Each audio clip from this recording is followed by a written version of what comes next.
तो आज हम लोग ग्रहों के क्रम में देवगुरु बृहस्पति के स्वभाव, गुण और लक्षणों को समझने की कोशिश करेंगे।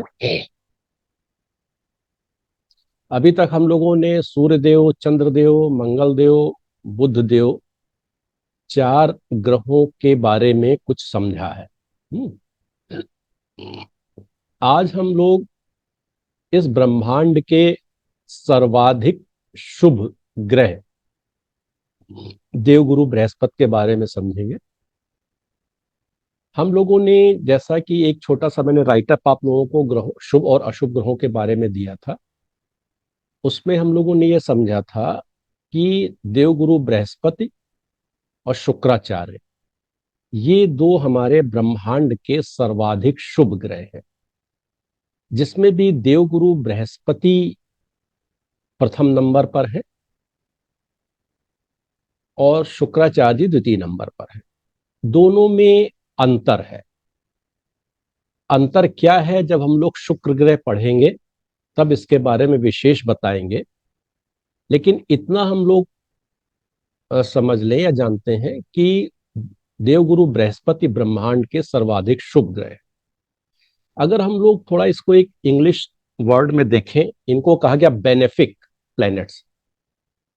तो बेनिफिक का मतलब क्या हुआ, इससे हम लोग ज्यादा आसानी समझ में आएगा। बेनिफिक का मतलब होता है कि जो हमें बेनिफिट कराए।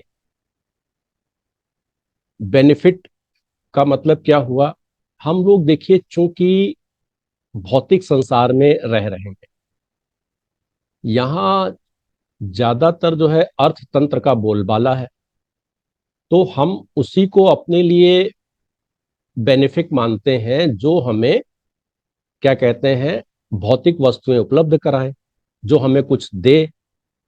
तो देवगुरु बृहस्पति जो है, भौतिक के साथ साथ आध्यात्मिक भी मटेरियल उपलब्ध कराते हैं। भौतिक इस तरीके से उपलब्ध कराते हैं कि देवगुरु बृहस्पति जो है वो सुख के कारक है। आगे हम इस चीजों को डिटेल में लेकर के चलेंगे। और सुख हमारा किससे आता है? सबसे ज्यादा सुख हमें मिलता है धन से। तो देवगुरु बृहस्पति धन के भी कारक है। तो धन से ही सुख प्राप्त होता है, और यही देवगुरु बृहस्पति धन के कारक है। तो धन के माध्यम से हमें देवगुरु बृहस्पति जो है बेनिफिट देते हैं, लाभ देते हैं, या हमें प्राप्त कराते हैं। ठीक है, तो इसलिए देवगुरु बृहस्पति को सर्वाधिक शुभ ग्रह कहा गया है। शुक्र दूसरे प्रकार की शुभता प्रदान करते हैं। हम्म? तो ये हम लोगों को सामान्य रूप से समझना चाहिए कि देवगुरु बृहस्पति सर्वाधिक शुभ ग्रह है। वे सुख के कारक हैं और धन के कारक हैं, कई वस्तुओं के कारक हैं। प्रमुखता हम जब सुख की बात करते हैं, मतलब हमें कोई लाभ की बात करते हैं, तो लाभ और सुख हमें जो है वर्तमान में धन के माध्यम से भी काफी मात्रा में प्राप्त होता है। इसलिए गुरु जो है सुख और धन के भी कारक है। अब हम लोग थोड़ा सा ये समझते हैं कि जैसे देवगुरु बृहस्पति जो है काल पुरुष की कुंडली में नवे भाव और 12वें भाव के स्वामी हैं। नवे भाव में धनु राशि आती है और 12वें भाव में मीन राशि आती है। नवे भाव से हम लोग जो मोटी मोटी तीन चार चीजों का विचार करते हैं, वो है भाग्य का विचार, धर्म का विचार, पिता का विचार, गुरु का विचार, मार्गदर्शक का विचार। अभी हम लोग इसको विस्तार से समझेंगे, तो ये सब चीजें आपस में जुड़ी हुई हैं। तो एक यहां से बेसिक कॉन्सेप्ट ये निकलता है कि जिस भाव से जो विषय विचारणी होते हैं, तो काल पुरुष की कुंडली में उस भाव का जो स्वामी ग्रह होता है, उससे भी वो वस्तु विचारणी होती, विषय विचारणी होते हैं। तो चूंकि नवे काल पुरुष कुंडली के नवे भाव से भाग्य, धर्म, पिता, गुरु, मार्गदर्शक, इन सब चीजों का विचार होता है, इसलिए गुरु भी इनके कारक कहे गए हैं। गुरु से भी इनका विचार विचार किया जाता है। और 12वें भाव के स्वामी है। 12वें भाव से हम लोग व्यय का और मोक्ष का विचार करते हैं। मोक्ष का मतलब इस जीवन चक्र से मुक्ति पा जाना और आत्मा का परमात्मा से मिल जाना। ये कार्य भी बृहस्पति, देवगुरु बृहस्पति के पास है। तो देवगुरु बृहस्पति मोक्ष के भी कारक है। अब हम लोग, हाँ, दूसरा क्या है, देवगुरु बृहस्पति जो है धनु राशि और मीन राशि के स्वामी हैं। कर्क में ये उच्च के होते हैं और मकर में नीच के होते हैं। ये हम लोगों को थोड़ा सा ध्यान रखना चाहिए। धनु इनकी मूल त्रिकोण राशि है। अब हम लोगों ने जो एक अपना क्रम बना रखा है ग्रहों के समझने का, तो हम लोगों ने एक पहला पैरामीटर जो लिया है कि एस्ट्रोनॉमिकल या खगोलीय आधार पर किसी भी ग्रह की क्या स्थिति है और क्या वो जो है हमको उससे एस्ट्रोलॉजी क्या निकल करके आती है।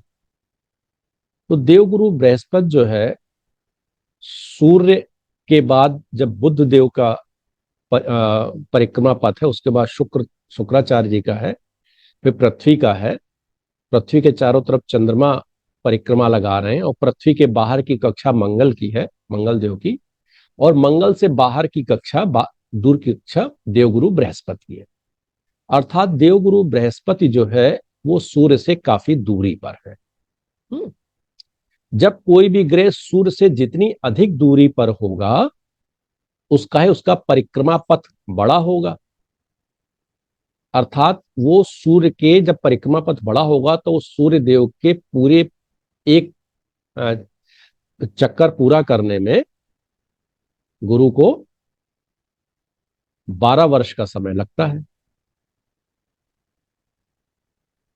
इसलिए गुरु किसी एक राशि में, चूंकि गुरु को 12 वर्ष का समय लगता है सूर्य के चारों ओर परिक्रमा करने में और 12 हमारी राशियां हैं, इसलिए गुरु सामान्य रूप से एक राशि में 1 वर्ष रहते हैं। इसीलिए इनको धीमी गति का ग्रह कहा गया है। अभी तक हम लोगों ने जो 5 ग्रह पढ़े, 4 ग्रह, उसमें सर्वाधिक अभी मंगल जो है वो लगभग 45 से 50 दिन रहते हैं एक राशि में। उसके बाद देखिए गुरु सीधे जो है कम से कम जो है 6 गुना अधिक समय लेने वाले। तो गुरु की धीमी गति भी जो है उसका भी विशेष कारण है। और धीमी गति जो है गुरु की, ये फलित में काफी महत्व रखती है, जिसका हम लोग प्रयोग अभी कुछ समय बाद समझेंगे। यहां हमको ये समझना है कि हर राशि में ग्रहों की गति क्या होती है, मतलब कितना समय एक राशि में कोई ग्रह व्यतीत करता है। सबसे कम 2.25 से 2.5 दिन का समय चंद्रमा लेते हैं एक राशि के लिए। बुध भी 22-25 दिन ले लेते हैं मार्गी वक्री होते हुए। शुक्राचार्य का भी अवधि लगभग 30 दिन ही है। सूर्य की अवधि निश्चित रूप से 30 दिन की है एक राशि में। और मंगल देव की अवधि जो है 55 से 60 दिन तक की एक राशि में होती। और इससे ज्यादा अवधि जो है देवगुरु बृहस्पति की एक राशि में 1 वर्ष की होती है। तो पूरे जोडियाक का चक्कर लगाने में वो 12 वर्ष लेते हैं। ठीक है, ये सामान्य चीजें थी। अब क्या है, हम लोगों ने बृहस्पति को या देवगुरु बृहस्पति को ब्रह्मांड में ये कहा गया है कि ये तारा समूहों से थोड़ी दूर पर है, अकेले हैं। ये सौर मतलब क्या गया, नक्षत्रों से थोड़े से दूर है ना, नक्षत्रों के झुंड से अलग है। तो इसका ये मतलब निकलता है, अगर इससे हम लोग एस्ट्रोलॉजी को समझने की कोशिश करें, नक्षत्र तो या तारा समूह तो बहुत से हैं।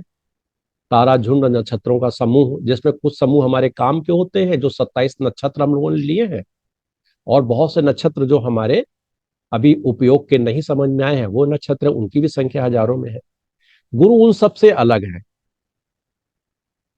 इन तारा समूहों के झुंड से वो गुरु अलग विराजमान होते हैं। इसका मतलब ये निकलता है कि देखिए, समूह या झुंड या भीड़ से अलग कौन हो, थोड़ा विशिष्ट व्यक्ति होता है, जो विशिष्ट मतलब दिखता है, जो समूह से अलग, भीड़ से अलग, झुंड से अलग दिखता है। तो गुरु कुछ विशिष्ट हैं। अब वो क्या विशिष्टता है गुरु में, ये हम लोग अभी आगे उनके कारकों से समझेंगे। मतलब there is something specific with Jupiter. ठीक है। अब क्या कहे, गुरु को इन सभी 7 ग्रहों में जो हमें दिखाई देते हैं, फिजिकल एंटिटीज जिनकी हैं, उनमें गुरु जो है सबसे भारी प्लेनेट कहे गए, हैवीएस्ट, जाइंट, सबसे बड़े, विशाल काय। इनका आकार 7 ग्रहों में सबसे बड़ा है। तो जब गुरु कहा गया है कि विशालकाय है, गुरु माने भारी, गुरु का मतलब ये होता है गुरुता या भारीपन होना। तो गुरु क्या है, विशालकाय या जाइंट प्लैनेट्स। अब इससे क्या एस्ट्रोजो निकलती है, देखिए, बड़ा, सबसे बड़े, भारी में सबसे बड़ा है। तो सबसे बड़े का मतलब ये होता है, अगर हमसे कोई कहता है कि फलाना बड़े आदमी है, तो बड़े आदमी का है वो कुछ महत्वपूर्ण है, वो प्रभावी है। तो गुरु महत्वपूर्ण भी हैं, प्रभावी भी हैं, मतलब महान है जिसे कहते हैं, मर्यादित हैं, गौरवपूर्ण है। तो ये सारी चीजें गुरु से जुड़ी हुई हैं। मतलब इसका क्या हुआ कि जन्म कुंडली में जब कभी गुरु बहुत प्रभावी होते हैं, प्रभावी का मतलब ये होता है लग्न में बैठे हों, चंद्रमा के साथ बैठे हों, है ना, लग्न को देख रहे हों, या उनकी राशियां जो है धनु या मीन लग्न में हो, या एक और आगे आप शब्द सुनेंगे महादशा, जब गुरु की महादशा चल रही हो, और गुरु अच्छे राशि में बैठे हों, अच्छे भावों में बैठे हों, तो क्या होगा, गुरु के सकारात्मक लक्षण जो है हमको दिखाई देते हैं। तो जैसे कहा गया, गुरु जो है ब्रह्मांड के भारी या सबसे बड़े प्लेनेट हैं। तो बड़े का मतलब है शरीर में भी बड़ा और गुणों में भी बड़ा। तो शरीर में बड़े होने का आशय क्या होता है, जब कभी भी गुरु हमारे शरीर के कारक होंगे, माने लग्नेश होंगे, या लग्न को देख रहे होंगे, या अन्य प्रकार से प्रभावी होंगे, तो जातक का शरीर क्या होता है, बड़ा होता है, विशाल। मतलब औसत व्यक्तियों की तुलना में वो न सिर्फ लंबे होंगे, बल्कि थोड़े से स्थूल भी होंगे, मोटे भी होंगे, हेल्दी भी होंगे, और वजन भी उनका भारी होगा। शरीर से भारी होगा, क्योंकि बड़े हैं वो, है ना। और गुरु को आगे हम लोग जो विस्तार के कारक भी कहे गए हैं। तो वृहत का मतलब बड़े होना, वृहत शरीर, शरीर में बड़ा होना। और गुरु लक्षणों में भी बड़े हैं, मतलब उनके द्वारा उनके कुछ गुण और स्वभाव ऐसे हैं जो किसी भी जातक को वैचारिक रूप से, मानसिक रूप से, सामाजिक रूप से, आर्थिक रूप से बड़ा बनाते हैं। तो ये मतलब बड़े से ये हमको समझ में आता है, एक तो बड़ा शरीर हो गया, और उनकी कुछ क्वालिटीज जो है बड़ी महत्वपूर्ण, जो महान बनाती हैं जातकों को, व्यक्ति को, ये लक्षण हमको मिलते हैं। और क्या है कि गुरु थोड़े से मतलब चमकीले ग्रह हैं।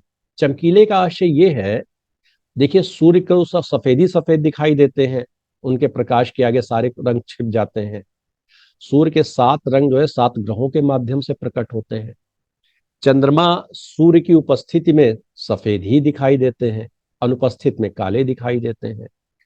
बुध चूंकि सूर्य के बहुत नजदीक रहते हैं, तो बहुत कम उनके दर्शन होते हैं, नंगी आंखों से यंत्रों की सहायता से देखा गया तो उनका हल्का हरा रंग है। इतना वो दूरवा कलर का रंग है, और दूरवा मतलब बहुत लाइट ग्रीन होता है, तो उनका भी रंग स्पष्ट नहीं होता है। शुक्र बहुत चमकीले ग्रह हैं, ग्लिटरिंग। मंगल क्या है, लाल रंग के कलर थे, तो वो भी अलग से दिखाई देते थे कि उनका रंग लाल होता है। गुरु का कलर पीला है। तो शुक्र और मंगल के ब्राइटनेस की तुलना में गुरु की ब्राइटनेस, चमक थोड़ी कम है, लेकिन वो पीले रंग के होने के कारण उनकी चमक जो है अलग से दिखाई देती है। अब पीला रंग अपने आप में एक बड़ा महत्वपूर्ण है। पीले रंग से अगर हम लोग समझें, तो पीले रंग से एक बहुत अच्छे एस्ट्रोलॉजिकली लक्षण मिलते हैं हम लोगों को। एक तो पीला रंग क्या होता है, पवित्र माना गया है पीला। देखिए हम लोग पूजा पाठ में सामान्यतः पीले रंग के वस्त्र पहनते हैं, पीले रंग के वस्त्र भगवान को पहनाते हैं, पीले रंग का आसन बनाते हैं। हल्दी भी पीली होती है तो उसी से हम लोग चंदन लगाते थे, मतलब तिलक लगाते हैं। पीले रंग के पुष्प का ज्यादा उपयोग करते हैं। तो पीला रंग क्या, पवित्र माना गया। तो गुरु क्या है, पवित्रता है। क्यों पवित्र है, अभी हम लोग आगे और धीरे धीरे इस चीज को समझेंगे। वो देव गुरु है। तो पीले रंग का मतलब पवित्रता होना, शुद्ध होना, है ना। और धार्मिक और मतलब सांस्कृतिक कार्यों में इनका अधिक उपयोग होना। आप लोग जानते हैं, जैसे पुराने समय के लोग जानते थे, जब टेलीफोन वगैरह का युग नहीं था, तो लोग शादी विवाह, किसी मांगलिक कार्य, जनेऊ वगैरह की सूचना कैसे देते थे। एक पोस्ट कार्ड लिखा, उस पर थोड़ी सी हल्दी लगा दी, तो लोग समझ जाते थे दूर से ही, बगैर पढ़े लिखे ही, कि इनके यहाँ कुछ मांगलिक कार्य है। बड़े बड़े कार्य होते थे, शादी विवाह, जनेऊ, तिलक वगैरह, इन सब की सूचना ऐसे ही दे दी जाती थी। पीला रंग ही ये बताता था कि किसी सांस्कृतिक कार्यक्रम की सूचना है या सांस्कृतिक कार्यक्रम होने वाला है। तो पीला रंग सांस्कृतिक कार्यक्रमों का, धार्मिक का है। और क्या है, पीला रंग क्या है, मानसिक और भौतिक उन्नति का प्रतीक है। देखिए आज भी देखिए, मतलब ये हमारे आज्ञा चक्र में पीले रंग का टीका ही लगाया जाता है। चंदन भी देखिए हल्का पीला होता है। तो ये पीला रंग जब आज्ञा चक्र से इसका मतलब संपर्क होता है, तो हमारी मानसिक और बौद्धिक उन्नति देता है। मतलब तो गुरु क्या है, मानसिक और बौद्धिक उन्नति देने के कारक है। अभी तक हम लोगों ने बुद्ध के बारे में समझा था, बुद्ध बुद्धि के कारक है। बुद्धि का काम है चिंतन मनन करना, गुरु का काम है सही चिंतन मनन करना। बुद्ध निगेटिव होंगे तो बुद्धि का उपयोग करके कुछ फ्रॉड या ऐसी चीजें भी करा सकते हैं। लेकिन जब सूर्य का प्रभाव, सॉरी, गुरु का प्रभाव जब बुद्धि पर हो जाता है, तो बुद्धि क्या हो जाती है, बिल्कुल सही चीजें सोचती है, राइटनेस वे में, सही तरीके से, सही रास्ते में इस चीजों को समझना। तो इसी से हमारी मानसिक और बौद्धिक उन्नति होती है। ये हमें, पीला रंग हमें शांति भी प्रदान करता है ना, एकाग्रता का भी प्रतीक होता है। और जब हम लोग क्या कहते हैं, बौद्धिक और मानसिक उन्नति देता है, तो हमारी क्या है, ये ज्ञान और विद्या के भी कारक हो जाते हैं। तो पीले रंग से हम लोग इतना समझें कि ये धार्मिक का और क्या कहते हैं, सांस्कृतिक कार्यक्रमों का सूचक है, कर्मों का सूचक है।